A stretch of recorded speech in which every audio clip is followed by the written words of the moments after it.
Good morning, কেমন আছো সবাই? সকাল সকাল আমি চলে এসেছি রান্নাঘরে। বর্ষা শুরু হয়ে গেছে, বৃষ্টিতে আমার ধনের গাছও বড় হয়ে গেছে, বুঝেছ? সব গাছ বড় হয়ে গেছে, ডাল গুছিয়েছিলাম তো হয়ে গেছে। তো আজকে দেখি কি রান্না হবে। আজকে রান্না হবে বোয়াল মাছ। সকাল সকাল আজকে বাজারে গিয়ে তাজা বোয়াল মাছ পেয়েছে, খেতে খুব ভালোবাসে তোমার দাদা, তাই নিয়ে এসেছে। আজকে রান্না করবো বোয়াল মাছ, খুব সিম্পল রেসিপি। তার জন্য ফোড়নে লাগবে শুকনো লঙ্কা, গোটা জিরে, কালো জিরে, পেঁয়াজ কুচি আর কাঁচা লঙ্কা।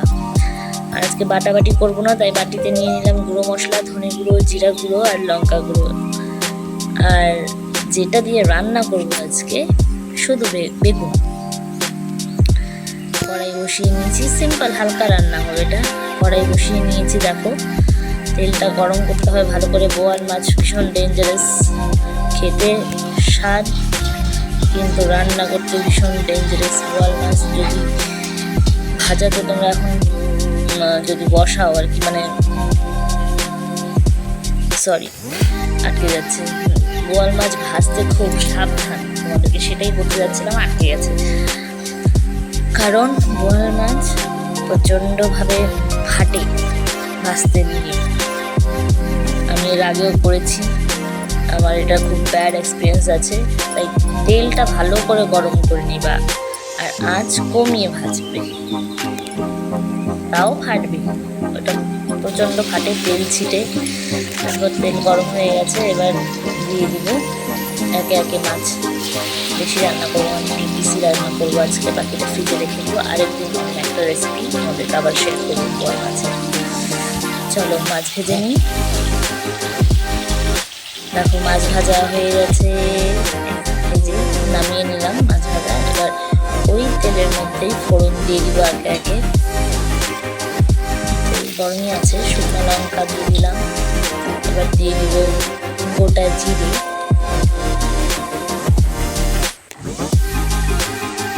তারপর একে একে সব দিয়ে দিব।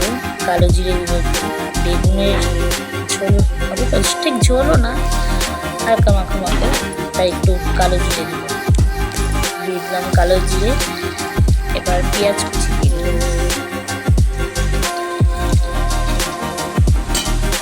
হয়ে গেছে। এবার দিয়ে দিলাম পেঁয়াজ কুচি।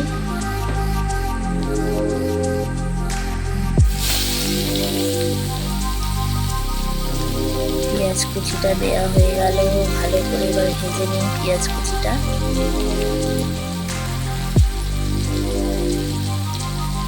হালকা ট্রান্সপারেন্ট হয়ে যাবে, তারপর বেগুনগুলো দিয়ে দিব।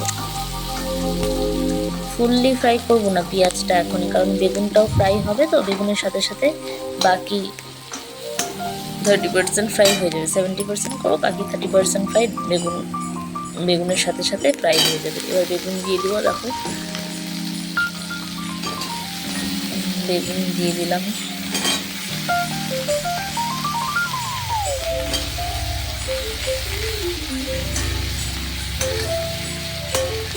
ভালো করে নেড়ে নিতে হবে বেগুন।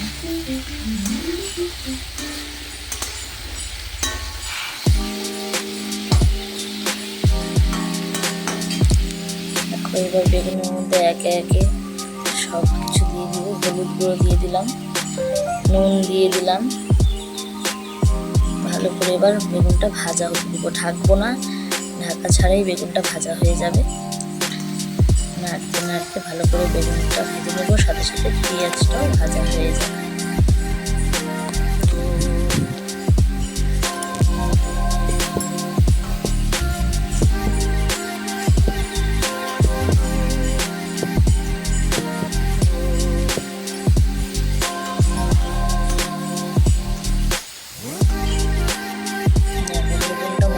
ভাজা হয়ে এসছে,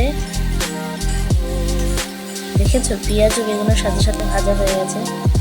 বেগুনও ভাজা হয়ে গেছে, পেঁয়াজও ভাজা হয়েছে। এবার যে গুঁড়ো মশলাগুলো ছিল সেটা হালকা অল্প একটু জল দিয়ে আমি গুলে রেখেছিলাম, সেই মশলার জলটা দিয়ে দিলাম। ভালো করে নেড়ে চেড়ে বেগুনগুলোকে মশলাটা দিয়ে ভালো করে কষে নিতে হবে।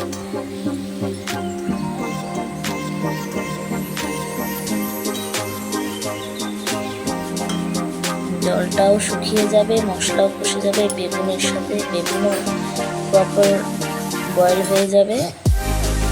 দেখো জল শুকিয়ে গেছে, মশলা তেল ছেড়ে দিয়েছে, বেগুনটা মাখো মাখো হয়ে গেছে, সুন্দর হয়ে গেছে সব কিছু। বেগুনও ভাজা হয়ে গেছে, তেল ছেড়ে দিয়েছে।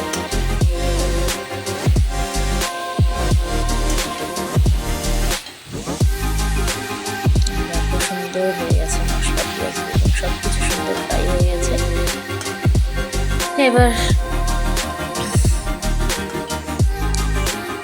এবার জল দিয়ে দিব, হালকা গরম জল দিয়ে দিব, আর ফ্লেমটা হাই করে দেবো। এবার জল ভালো করে ফুটবে,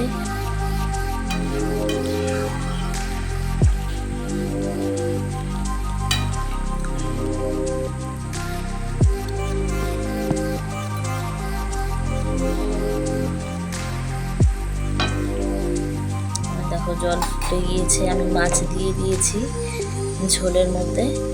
এবার সেই যে দেখালাম ধনে পাতা, আমার গাছ থেকে 2-3টা পাতা কুচি করে ছিঁড়ে কুচি করে দিয়ে দিলাম বেগুনে। ভীষণ টেস্টি লাগবে আর গন্ধটা ভীষণ ভালো লাগবে, তাজা তাজা ধনে পাতা। এবার আরও কিছুক্ষণ ফুটাবো ঝোলটাকে, ফুটিয়ে জাস্ট হালকা মাখো মাখো হবে, খুব একটা শুকিয়ে দেব না, হালকা ঝোলটা একটু শুকিয়ে আসলেই নামিয়ে দেব। দেখো মোটামুটি ঝোল শুকিয়ে এসেছে, হালকা বেগুনগুলো দেখা যাচ্ছে। হয়ে গেছে তরকারি, এবার নামিয়ে নেব, সার্ভ করে নেব। দেখো সার্ভ করে নিলাম বেগুন দিয়ে বোয়াল মাছ। তোমরা অবশ্যই ট্রাই করো, ভালো লাগলে লাইক করে দিও, কমেন্ট করো, আর যারা আমার ভিডিও নতুন দেখছো সাবস্ক্রাইব করে দিও please. Thank you, bye by.